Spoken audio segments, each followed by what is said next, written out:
የድንግል ማርያም መሞት የክርስቶስን እውነተኛ ፈራጅነት የተማርንበት ነው። ዛሬ ጥር 21 ክርስቶስ እውነተኛ ዳኛ እንደሆነ ያወቅንበት የተማርንበት ቀን ነው። ለምን ካላችሁኝ እነግራችኋለሁ። እዚህ ጋር የሚደረጉትን ነገሮች በቅንነት እያደረጋችሁ ለሁሉም በማዳረስ በደንብ አድርጋችሁ ስሙኝ። ዛሬ እንግዲህ ጥር 21 ክርስቶስ የማያዳላ ዳኛ መሆኑን የተማርንበት ቀን ነው። ለምን ካላችሁኝ እናቱን ድንግል ማርያምን ሞትን እንድትቀምስ ስላደረጋት። ሞት ለሁሉም የታዘዘ ነው። ያንን ሞት ግን ለሁሉም የታዘዘውን ሞት ግን ክርስቶስ ለእናቱ ማስቀረት ይችል ነበር። ሞትን የማስቀረት ስልጣን አለው። እናቱ እንዳትሞት ማድረግ ይችል ነበር። ነገር ግን ክርስቶስ ለእናቱ እንኳን የማያዳላ አምላክ ስለሆነ እናቱን ድንግል ማርያምን ሞትን እንድትቀምስ አደረጋት። ስለዚህ እውነተኛ ፈራጅነቱን ተማርንበት። ቅዱስ ያሬድ እንደዚህ ይላል፣ እንበይነዝ አይምሩ በውስተ ፍትሕ ከመ ኢያደሉ። ክርስቶስ በፍርድ መካከል ፍርድ ላይ በፍጹም እንደማያዳላ እወቁ ይላል። ይቀጥልና ትጣም ሞተ እሙ ወእመ ኩሉ አዘዘ ወልድ በርቱዕ ቃሉ። እንዴት ካላችሁኝ አለ እናቱ የሁሉ እናት የሆነችው እርሱን የወለደችው ድንግል ማርያም ሞትን እንድትቀምስ ክርስቶስ አዘዘ። ስለዚህስ የማያዳላ ዳኛ እንደሆነ በፍርድ መካከል የማያዳላ ዳኛ እንደሆነ እወቁ ይለናል ቅዱስ ያሬድ። ወዳጄ አንተ ሞትን የማስቀረት ስልጣን ቢኖርህ እናትህ እንድትሞት አትፈቅድም። በፍጹም እንዳትዋሸኝ፣ እኔም አላደርግም። እውነቱን የምነግራቸው። ስለዚህ ክርስቶስ ግን ለእናቱ እንኳን የማያዳላ እውነተኛ ዳኛ ነው። ኦርቶዶክሳውያን በዚህ ዓለም ብትገፉ ብዙ ፍርድ ቢጓደልባችሁ በፍጹም አትሰቀቁ። ቢበዛ ለ80 ዓመት ነው። በሰማይ ግን ዘለዓለም የማያዳላ ዳኛ የማያዳላ አባት አለላችሁ። እርሱም ተስፋ አድርጉ። የማያዳላው ዳኛ ኢየሱስ ክርስቶስ ከእናቱ ረድኤቷንና በረከቷን በሁላችንም ላይ ያሳድርብን። ቪዲዮውን ሼርና ኮፒ ሊንክ ላይ ክሪፖስት እያደረጋችሁ ለሁሉም አዳርሱልኝ። ቤቱን ፎሎ አድርጉ። እወዳችኋለሁ። ክብር በሉልኝ። እንኳን ለድንግል ማርያም የዕረፍት በዓል በሰላም አደረሳችሁ።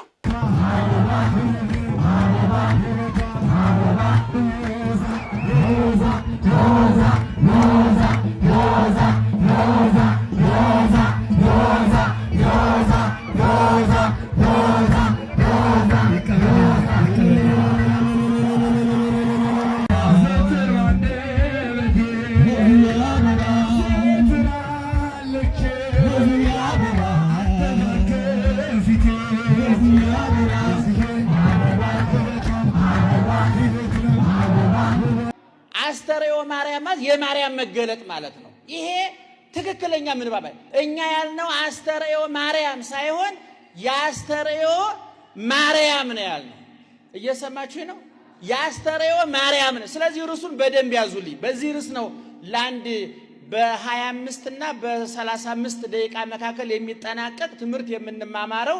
እግዚአብሔር ጥበቡን ምስጢሩን ይግለጥልን። የትምህርታችን ርዕስ አልሰማችሁኝም? ድገሙት። የአስተርእዮ ማርያም። ዛሬ እመቤታችን ቅድስት ድንግል ማርያም ያረፈችበት ቀን ነው።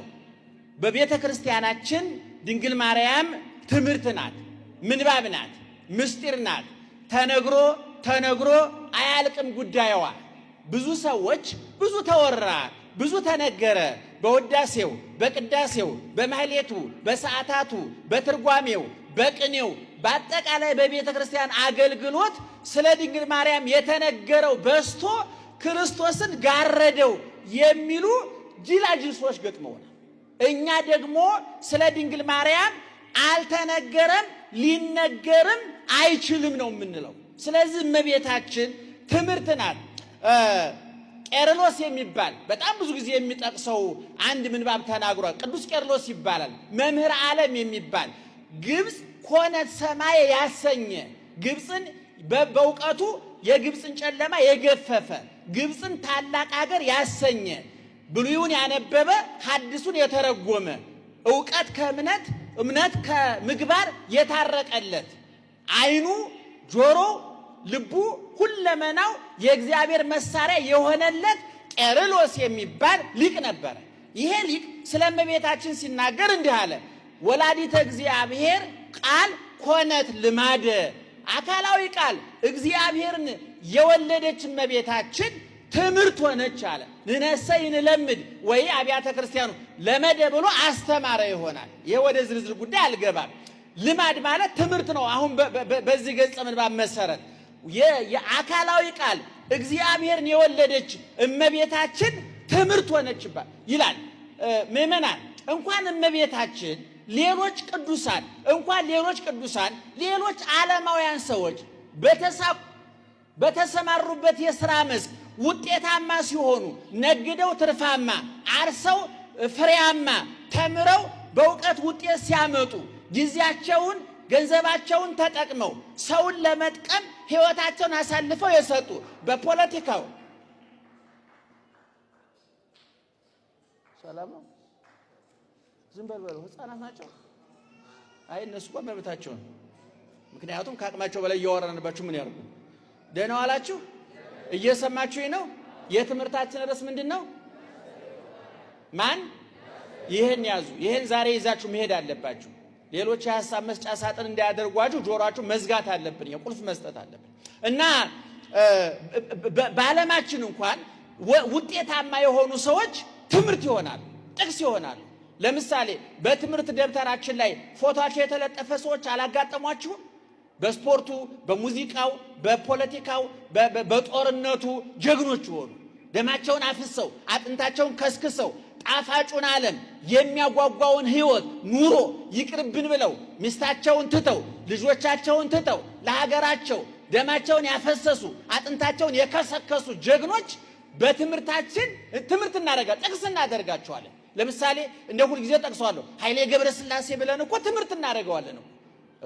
ጠንክሮ በመሮጡ ሩጦ በእግሩ ወርቅ በማምጣቱ አይደለም፣ አገር በማስከበሩ ባንዲራውን በማስከበሩ ራሱን በማስከበሩ ዛሬ ለቆራጥነት ለጀግንነት ጊዜን በትክክል መጠቀም ምን ማለት እንደሆነ ለወጣቶች ለማስተማር እነ ቀነኒሳ እነ ኃይሌን እንጠቅሳለን። በጦርነቱ ብዙ ምንጠቅሳቸው ጀግኖች አሉ።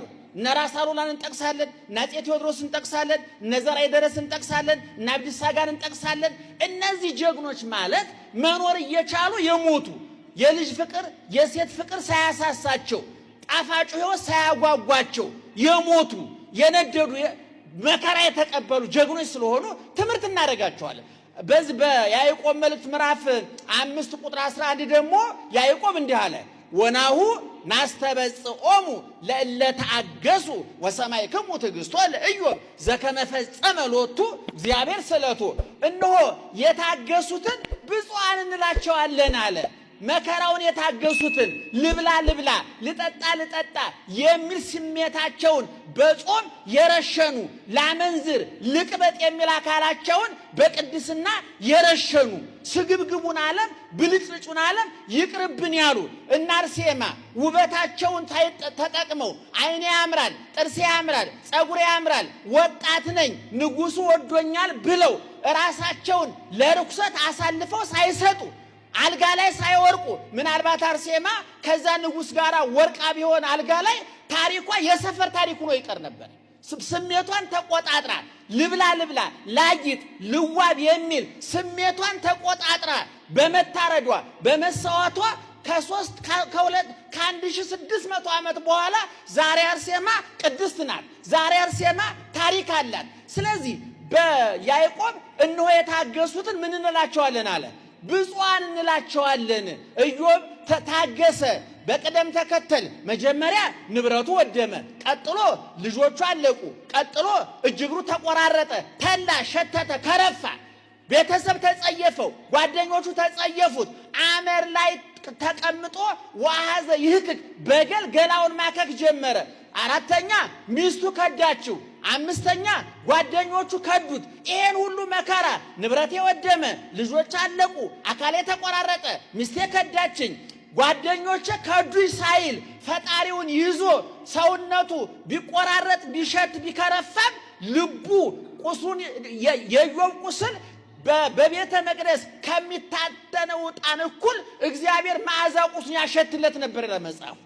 ቁስሉ ከማይረባ ሽቶ ይሻል ነበር የኢዮብ ቁስል በእግዚአብሔር ዘንድ። ስለዚህ ኢዮብን ምን እንለዋለን? ብፁዕ እንለዋለን፣ ክቡር እንለዋለን። ቅዱስ ጊዮርጊስ በ23 ዓመቱ ወርቁን፣ ብሩን፣ ሹመቱን፣ ስልጣኑን፣ ግምጃውን፣ አውራጃውን አልፈልግም ብሎ በክርስቶስ መስቀል ስር ራሱን ጥሎ በሰይፍ ታርዶ በእሳት ነዶ ተገፎ ተገርፎ ተሰቃይቶ ሞተ። ዛሬ ቅዱስ ጊዮርጊስ ያረዱት፣ ያነደዱት፣ የገፈፉት፣ የገረፉ ሰዎች የት እንደወደቁ አናውቅም። እንደ አያሌ ሰው ወርቀው ቀርተዋል። እሱ ግን ዛሬ በገነት ከነ ቅዱስ ሚካኤል ጋር እየዘመረ ነው። በምድር ደግሞ ገድሉን ጽፈን ታሪኩን ጠቅሰን እናንተን እኛን እንማርበታል፣ እናስተምርበታል። ስለዚህ እንኳን እመቤታችን ቅዱሳን ትምህርት ናቸው። እየሰማችሁ ነው? ቅዱሳን ትምህርት ናቸው። ስለዚህ ሊቁ ምን አለ? እመቤታችን ትምህርት ናት አለ። እመቤታችን ትዕግስቷ ትምህርት ነው። ልብ አድርጉ። ማንን የወለደችው? እግዚአብሔርን። እግዚአብሔር ማን ነው? ሁሉ በእጁ ሁሉ በደጁ ሰማይ ዙፋኑ ምድር የእግሩ መረገጫ የሆነለት ያለው የሚሆንለት ያዘዘው የሚሆንለት ሁሉን ነገር ላድርግ ካለ የማይሳነው እግዚአብሔርን ወልዳ በበረት በረዳት፣ በግብፅ በረሃ ራባት። እንዲያውም ሊቁ ሲናገር ምን ይላል? እንጀራ ተሸክማ እንጀራ የራባት፣ የሕይወት ውሃ ተሸክማ ውሃ የጠማት። እኔ ሕይወት ውሃ ነኝ፣ ከሰማይ የወረደ እንጀራ ነኝ። 5 እንጀራ 2 ዓሣ ባርኮ 5000 ሰው ኋላ የሚያጠግበውን ክርስቶስን አዝላ የሕይወት እንጀራ አዝላ ሲርባት፣ የሕይወት ውሃ ተሸክማ ሲጠማት፣ አንድ ቀን አላጉረመረመችም፣ አላማረረችም። ታበዮ ነፍሴ ለእግዚአብሔር ወተታሰይ መንፈሴ በአምላኬ ወመድኃኔ። ሰውነቴ ጌታዬን ታከብረዋለች፣ መንፈሴም በአምላኬና በመድኃኒቴ ሐሴት ታደርጋለች አለ።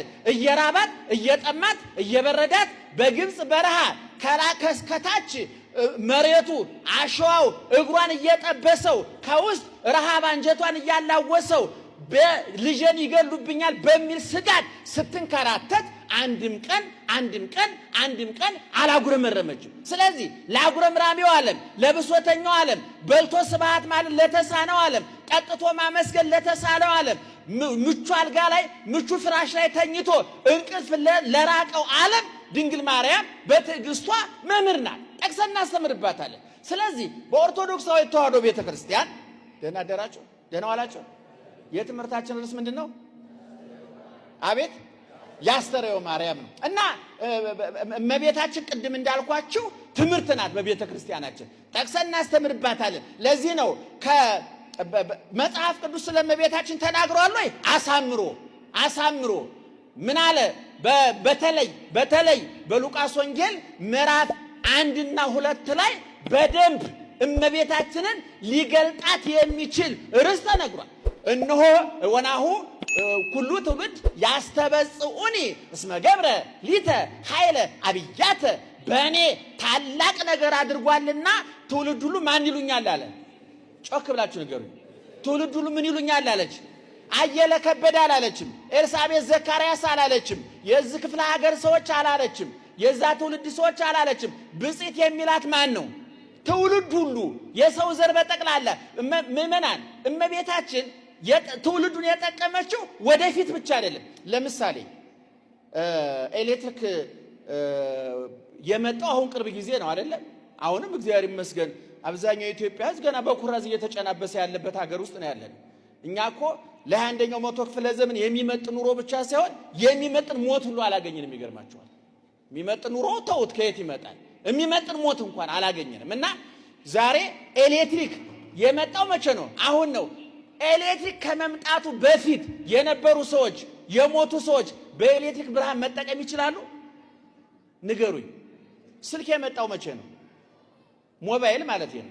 አሁን ቅርብ ጊዜ ነው አይደለም? የዛሬ 20 እኛ ጋር 15 ዓመት 17 ዓመት ቢሞላው ነው። መጀመሪያ የመጣ ሰሞን አንዳንድ ሰዎች እንደው አየር ላይ የሚያወሩ ተአምር የፈጠሩ ሁሉ መስሎን ነበረ። ሞባይል ከመምጣቱ በፊት የነበሩ ሰዎች፣ የሞቱ ሰዎች በሞባይል መጠቀም ይችላሉ? አይችሉም። ሳይንስ ወደፊት እንጂ የሚያገለግል ወደ ኋላ አያገለግልም። ክርስትና እመቤታችን ግን ወደ ኋላም ጭምር ከሷ ጀምሮ እስከ ዕለተ ምጽአት ከሷ ኋላ እስከ አዳም ላለው ትውልድ ነው ብርሃን የወለደችው መና ለተራቡት የሕይወት እንጀራ ለተጠሙት የሕይወት ውሃ አንገት ለደፉት ተስፋን የሚያለመልም በጨለማ ውስጥ ላሉት በጨለማ ለሚዳክሩት እኔ የዓለም ብርሃን ነኝ አለ። የማይጨልም ጠፈር ደፈር የማይከለክለው ወደ ኋላም ወደፊትም ወደ ቀኝም ወደ ግራም የሚያበራ በላይ ላሉትም በታች ላሉትም የሚያበራ የሕይወት ብርሃን አስገኝታል። ስለዚህ እመቤታችን ወደ ኋላ እስከ አዳም ወደፊት እስከ ዕለተ ምጽአት ላለው ሁሉ ትውልድ ነው በረከት ይዛ የመጣችው ሕይወት ይዛ የመጣችው። እመቤታችንን የሚተካት የለም። ምክንያቱም እግዚአብሔር ሁለተኛ አይወለድም። ይመናል ይሄን በደም እንሰሙን እንፈልጋለን። እኛ እያጋነን የሚመስላቸው የዋህ ሰዎች አሉ። እኛ እያጋነን አይደለም። ይመናል እንደሚመጥናት እየተናገርንም እንዳልሆነ እግዚአብሔርም እኛም እሷም እናውቀዋለን። ግን ዝም ከማለት ይሻላል ብለን ነው የምንፈልፈው እና በቤተ ክርስቲያናችን ድንግል ማርያም በትዕግስቷ በንጽህናዋ በታዛዥነቷ በታማኝነቷ እሷና እግዚአብሔር ለሚያውቁት የረቀቀ ምስጢረ ስጋዌ የረቀቀ ምስጢረ ድህነት ታማኝ ሁና በቤተ መቅደስ በነበረችበት ጊዜ ከቅዱስ ገብርኤል ቃል ውጪ ማንንም ያልሰማች የባከነ አይን የባከነ ጆሮ የባከነ እግር የባከነ ልብ የሌላት ሁልጊዜ እለዋለሁ እኔ የድንግል ማርያም ድንግልና ሁለንተናዊ ይባላል። ሁለንተናዊ ድንግልና ያላት እመቤታችን ብቻ ናት ከፍጡራን። ሁለንተናዊ ድንግል ከውስጥም ከውጭም በስጋሽም ድንግል ነሽ በሐሳብሽስ ድንግል ነሽ እንላታለን። የውስጥም የውጭም ሁለንተናዊ ድንግልና የተሰጣት እመቤታችን ናት። ስለዚህ ኦርቶዶክሳውያን የተዋህዶ ሊቃውንት በተለይ በዚህ በሁለተኛው በሶስተኛው በአራተኛው መቶ ክፍለ ዘመን የተነሱ ዓለም አቀፋውያን ሊቃውንት ዮሐንስ አፈወርቅ እሰግድልሻለሁ ብሎ ታላቁ ሊቅ ዮሐንስ አፈወርቅም ተናግሯል። ሌሎችም እንደገና ደግሞ ከዚህ ከቅዱስ ያሬድ ጀምሮ ደግሞ ብሔራውያን ኢትዮጵያውያን ሊቃውንት ደግሞ እነ አባ ጊዮርጊስ ዘጋስጫን እነ ቅዱስ ያሬድን ሌሎችም ስፍር ቁጥር የሌላቸው ኦርቶዶክሳውያን የተዋህዶ ሊቃውንት ስለ እመቤታችን የቻሉትን ያህል ከብሉይ ጠቅሰው ከሐዲስ አምጥተው አመስጥረዋል፣ ተናግረዋል፣ የሚችሉትን ሁሉ አድርገዋል። ነገር ግን እንደ ክብሯ እንደ ልዕልናዋ እንደ ቅድስናዋ የመናገር አቅሙም ዕውቀቱም ችሎታውም የለንም። ብፅዕት ማለት ግን እንችላለን እና እመቤታችን በዚህ ምክንያት በቤተ ክርስቲያናችን እመቤታችን 30 ወስላስ በዓላትያ ለእግዝእትነ ማርያም የእመቤታችን 33 በዓላት አሉ በዓመት ውስጥ የተጸነሰችበት ወደ ቤተ መቅደስ የገባችበት እንደ ዛሬው ቀን ያረፈችበት ቃል ኪዳን የተቀበለችበት የተለያየ ጉዳይ ያከናወነችበት 30 ወስላስ በዓላትያ 33 በዓላት አሉ። በዚህ ምክንያት ኦርቶዶክሳዊ ተዋህዶ ቤተ ክርስቲያን የመስከረም የህዳር የታኅሳስ የጥር እያለች መድባ ታከብራለች። ለምሳሌ የመስከረሟ ማርያም የመስከረም ማርያም የህዳር ማርያም ትባለ። አሁን ወደ ትምህርታችን እንምጣና መጠነኛ ማብራሪያ ሰጥተን እንጨርሳለን። የትምህርታችን ርዕስ ምንድን ነው? አቤት ያስተርእዮ ማርያም። ያስተርእዮ ማርያም እመቤታችን ዛሬ ነው ያረፈችው ብያችኋለሁኝ። ይሄ 21 በምን ወር ነው የዋለው? ዛሬ ወሩ ምንድን ነው? አቤት ጥር ነው። አሁን የጥር ማርያም ይባል ነበር አይደለም? እንደሌላው ጊዜ ቢሆን የግንቦት ማርያም፣ የመስከረም ማርያም፣ የህዳር ማርያም እንዳልነው የጥር ማርያም ማለትም ይቻላል። ነገር ግን ኦርቶዶክሳውያን የተዋህዶ ሊቃውንት ቢያነቡ ቢተረጉሙ ቢያመሰጥሩ ቢተነትኑ ሁሉንም ነገር ከነገረ ድህነት ጋር ማገናኘት ይወዳሉ። ከነገረ ስጋዌ ጋር ማገናኘት ይወዳሉ። ሁልጊዜ የምስጋናችንን እፍታውን የሚበላው አይነታውን የሚጠጣው እመቤታችንን ብናነግስ ጻድቃንን ብናነግስ መላእክትን ብናነግስ የንግሱ ሁሉ ባለቤት የምስጋና ሁሉ ባለቤት ማን ነው? እግዚአብሔር ነው። ትዝታው ለአንተ ጌታ ኢየሱስ ምስክሬ ነው። እነ ዘማርያምማ አስለቅሰው ይለቀዋል። እኔ በቃለሁ ለአንተ ሙሉ ፔጅ ቢታይ ኦርቶዶክስን የተሳደብክበት እንጂ ወንጌል የሰበክበት አንድም የለም። ፕሮቴስታንት ወንድምና እህቶቼ ምንድን ነው የምትሉት? ሰው በልቡ አምኖ ይጸድቃል፣ በአፉ መስክሮ ይድናል። የሚያድነው አምኖ የሚመሰክረው ነገር ነው እንጂ ውሃ አይደለም። ውሃ አይደለም። በውሃ ጥቅም የለውም ማለት ትንሽ ቆይተው ሲያስተምሩት ደግሞ ጥምቀት ያለ ጥምቀት አይድንም የሚልና እራሱ ይናገራል። ስሙት። በክርስቶስ ያመነ ሰው ማመኑን በቃሉ ይገልጻል፣ ያውጃል፣ በውሃ ይጠመቃል፣ ይድናል። ያመነ የተጠመቀ ይድናል። ስድብ ኃጢአት ነው ይላል። ባልታዛር ትዝታው ሲሳደብ ግን ምንም ችግር የለውም። እሱ ሲሳደብ ግን ችግር የለውም። መራገም ይችላሉ፣ መሳደብ ይችላሉ እነሱ። ሌላው ሲል ግን ነግሬያለሁ፣ እንጸልይባለን፣ በቤተ ጉባኤ ነው የምንጸልየው፣ እንረግማለን ይላል። እነሱ ሲሳደቡ ችግር የለውም። ይህን አካውንት ኮፒ ሊንክ አድርጉ፣ ፎሎ አድርጉ። ይህን ቪዲዮ አይታችሁታል? ይህን ቪዲዮ ተመልክታችሁታል? ላሰማችሁት። ቄስ ነበርኩኝ፣ ታቦት ተሸካሚ ነበርኩኝ፣ ቀዳሽ ነበርኩኝ፣ አወዳሽ ነበርኩኝ፣ ማህሌት ቋሚ ነበርኩኝ፣ ሰዓታት ቋሚ ነበርኩኝ፣ ኪዳን አድራሽ ነበርኩኝ። እንዲህ አይነት ዕውቀት ካለው ሰው ጋራ የሚነጋገረው ይሄንኑ የዕውቀት ሌቭል ያለው ሰው ነው እንጂ ጸበል ቀጂ አይደለም። መሪጌታ ነበርኩኝ፣ ዲያቆን ነበርኩኝ፣ ስንት ዘመን ቄስ ነበርኩኝ ብለው ዛሬ ቤተክርስቲያን እኮ የሚሳደቡ ሰዎች አሉ። በበሩ ያልገቡ ሌቦች፣ ወንበዴዎች፣ በጎቹን የሚገድሉ፣ በኑፋቄ የሚገድሉ፣ በክህነት የሚገድሉ። እውነተኛ ደግሞ ካህናት አሉ፣ የሚያጠምቁ የሚያቆርቡ ከእውነተኛ ካህናት ጋር እንዲናደርግ የተሰጠው ምላሽ ወንድማችን ዲያቆን ዘማርያም ማህበራዊ ሚዲያ ላይ ለኤርሚያስ ይመስለኛል አይደል ቀለሜ ኤርሚያስ ይባላል መሰለኝ እንደዛ ማህበራዊ ሚዲያ ላይ እሱ ለተባለ ግለሰብና በቤተክርስቲያናችን በመታከብራቸው እግዚአብሔር የሚያድርበት ታቦት ላይ የተሳለቁ የተዘባበቱ ክፉ ነገር የተናገሩትን ግለሰቦች ለውይይት ጥሪ አቅርቦላቸው ነበር ዘማርያም። እና ዲያቆን ነበርኩ፣ ቀዳሽ ነበርኩ፣ ቅኔ ቆም ነበር፣ ዘማሪም ነበርኩ አለ። ነበር ግን የትኛውን የአብነት ትምህርት ተምሮ ነው ቄስ የሆነው? ማረጋገጥ ይችላል? መልስ የለም። እሺ የትኛውን የኮሌጅ ትምህርት ተምሮ ነው መንፈሳዊ ኮሌጅ የተማረው? ማረጋገጥ ይችላል? አይቻልም። ምክንያቱም አታገኙ። እስከ ዛሬ ያልወጣ ሰነድ ዛሬ አይወጣም። ዘማርያም የጠራው ጥሪ ምንድነው ካላችሁኝ አሰማችኋለሁ። ዶክተር መጋቤ ሐዲስ ሮዳስ ታደሰ ምን አሉ? ቅድስት ድንግል ማርያምን እናታችን የማይል ከርከሮ፣ አሳማ፣ ጅብ፣ ፈረስ ነው። ድንግል ማርያምን እናቴ ለማለት ሰው መሆን ያስፈልጋል። ከርከሮ ከሆንክ፣ አሳማ ከሆንክ፣ ጅብ ከሆንክ፣ ፈረስ ከሆንክ ጽዮን አትላትም። ዳዊት ያለው ምንድነው? እመነ ጽዮን ይብል ሰብ። ሰው እናታችን ጽዮን ይላል። ወብእሲ ተወልደ በውስቴታ ስጋን የተዋሃደ አካላዊ ቃል ከሷ ተገለጠ። ደስ ይበላችሁ። ወደር የሌላት እናት ናት። ወደር የሌላት ውብ እናት ከሷ በቂ። ከርከሮ ሰው አይደለም። አሳማም የሰው ስሜት የለውም። ጅብም እንደ ሰው አያስብም። ፈረስም እንደ ሰው አይኖርም። ስለዚህ የቅድስት ድንግል ማርያም ቅድስና፣ ብጽዕና፣ ትህትና፣ የአምላክ እናት መሆን መመረጥን እሱን ተውትና መጀመሪያ ሰው ሁኑ። ምክንያቱም እምነ ጽዮን ይብል ሰብ ወብእሲ ተወልደ። አየህ ምን እንደምል ገብቷል መቼም።